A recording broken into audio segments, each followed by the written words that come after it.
In today's video, I'm going to teach you how to set visual level filters, also known as chart level filters, in Power BI.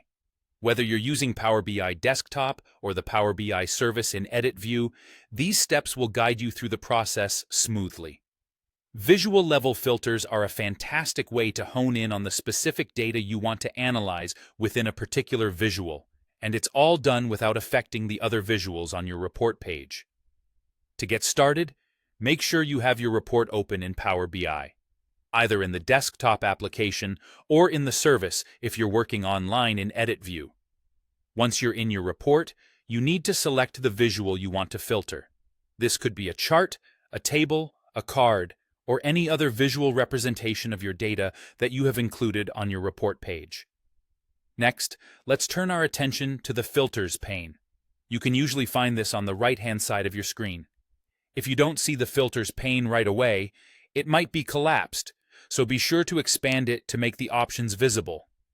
Within the Filters pane, look for the section labeled something along the lines of Filters on this visual, or similar wording.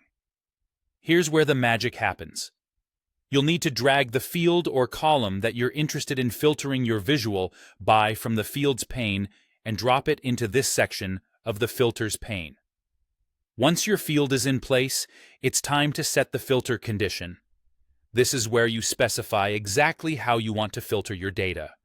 If you're dealing with categorical or text fields, you'll have options to select specific values to include or exclude.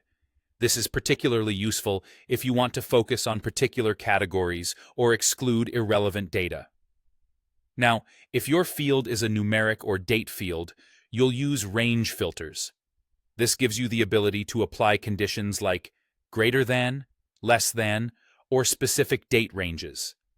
It's an excellent way to zero in on a particular time frame or number range to analyze trends or outliers effectively. As soon as you set your filter conditions, you'll notice that the visual automatically updates. It's as simple as that. The visual is now tailored to display only the data that meets your criteria. Importantly, applying a visual level filter affects only the selected visual. Other visuals on your page remain unchanged unless they have their own specific filters or slicers applied. And there you have it, a quick guide to applying visual level filters in Power BI.